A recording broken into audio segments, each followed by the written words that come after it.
This here is a 2020 Hyundai Venue and I'm going to review it. So before we get on to the review, please don't forget to subscribe to our channel because we have loads of interesting content coming and you'll be notified whenever we make a new upload. Anyways, I'm Shyamanand and this is Hyper Automobiles. Starting off the review by talking about the design of the Venue.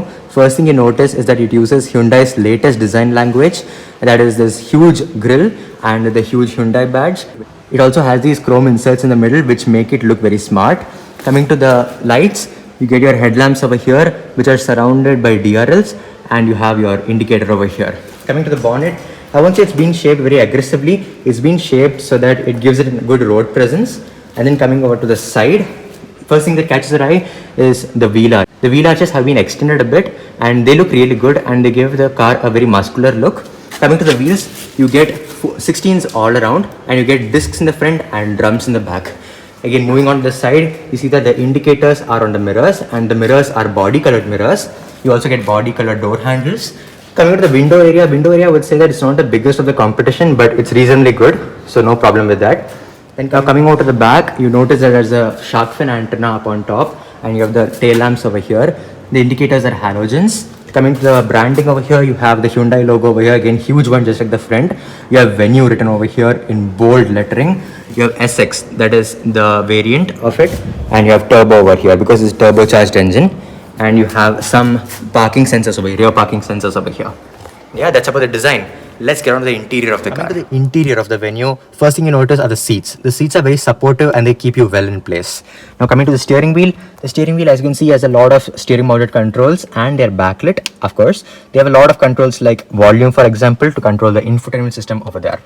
Just behind the steering wheel, you have the stalks for the lights and the stalks for the wipers. Coming to the instrument cluster, you have an analog speedometer and an analog tachometer. So the tachometer, you can see the red line is at 6,500 RPM, and just beside the speedometer you have your small digital display which displays your fuel gauge, your engine temperature gauge, etc. Now coming to the general layout of the dash, what do I think of it? So I just wish that they used a little more beige instead of black. I think they used too much black. And coming over here, you have a little storage over here to keep some of your essential things. And as you can see here, the infotainment system is in between both the AC vents. That's kind of unique when you think about it. And yes, coming to responsiveness, to be honest, it's very responsive. As you can see right now on the video, it's really very responsive. It is not that laggy. So yeah, I'm very happy with the infotainment system. Coming down, what I like is you have real physical buttons, which is good. It's not that middly while you're driving. You have some knobs over here for the power of the infotainment system, etc. You have the button for the hazard lamp. Most of them are physical buttons and their displays are digital. So that's all fine. Coming over here, you get a 6-speed manual transmission. Coming to the general storage in the front, you have a glove box over here, which to be honest is not that huge. It is a little bit on the smaller side. Coming to the door bins are huge, as you can see. It's a 750 ml or a 1 liter bottle. You can easily hold them, no problem. Coming again to the center console, you have a 12 volt socket over here and a USB port, one more over here. And then you have some space over here. You have two cup holders for here, reasonably sized ones. And you have a center armrest, which is pretty good. Now I want to finish off the front seats by showing the sunroof. So to open the sunroof, you have to open the blind first over here. It's manually adjustable blind. And you have to push the button over here. Then the sunroof opens. Sunroof is pretty quick to be honest, but the opening area is pretty small. Yes, it's an electric sunroof, not a panoramic sunroof. That's about the front seats. Let's get on to the rear seats. Now coming to the rear seats of the Venue, first thing that I noticed was that the rear seats are a bit too upright, just a little bit, but I don't think anyone will face a problem over here. It's not too upright, just a little bit. And coming to the storage in the back, you have a pocket behind the companion seat, but you don't have behind the driver's seat. Again, that's kind of a weird design. But you have door bins over here. Door bins can house one bottle at the back. For example, over here, you have one bottle and it fits very nicely. It fits perfectly. Can you fit a third person? Well, the hump, as you can see, is medium sized, not exactly huge, but the center tunnel really intrudes the space for the third person. So you have a lot of headroom, especially because of the cutout over here on the roof for the rear seats. That is really helpful over here. Coming to the knee room is good and legroom is kind of limited. So I would say that you can fit a person over here, but it has to be a child or someone. Adults won't be the most comfortable in the middle seat, but it's possible, completely possible. You have two AC vents over here for the rear passengers.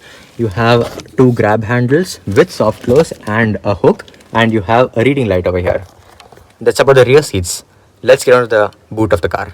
Now coming to the boot of the car, you notice that the opening is very wide and it's good. You have a parcel tray over here which goes up with the boot.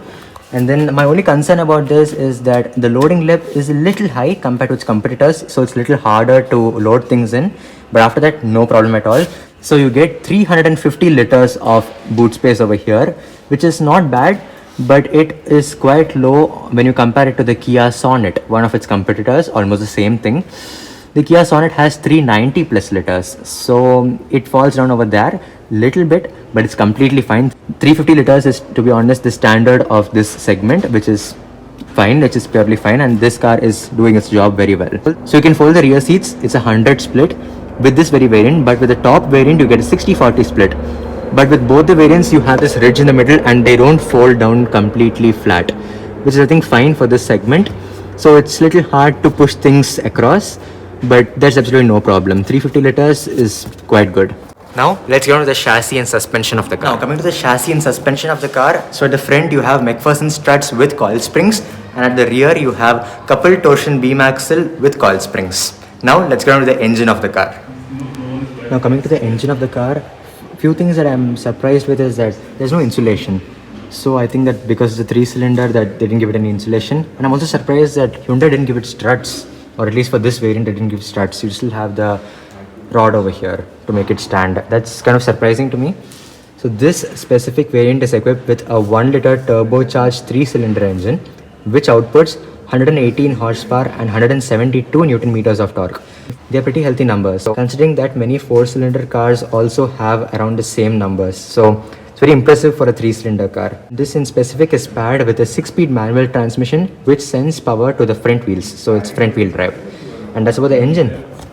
Let's get on to the final verdict of the car. Now coming to the final verdict of the car, what do I think of the 2020 Hyundai Venue? So first of all, I think that it's a very good car in a very active segment, especially for India. A lot of people are choosing this segment because they get practicality and they get the ground clearance. They get a lot of things that India is known for example, the roads. So I think it's a very active segment and it's a very nice car. Yes, people say that the design is sometimes controversial because they say that it's very similar to the Creta, the grille and the headlamp sometimes. Yes, they are a little similar, but that's what Hyundai had to do. Now, would I recommend this car? So I would say that this segment has a lot of cars in it. For example, the Tata Nexon, the Ford EcoSport, the Hyundai Venue. I would say that all are very close. For example, in boot space, engine power, the engines itself, transmissions, all the combos between engines and transmissions, very similar in this very segment. So I would say that it depends on your needs. If you want space, you go for one. If you want the driving feel, you go for one. For example, the EcoSport.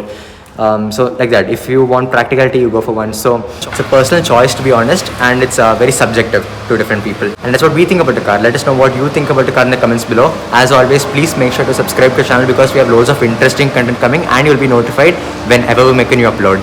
Thank you so much for watching. See you next week. Goodbye.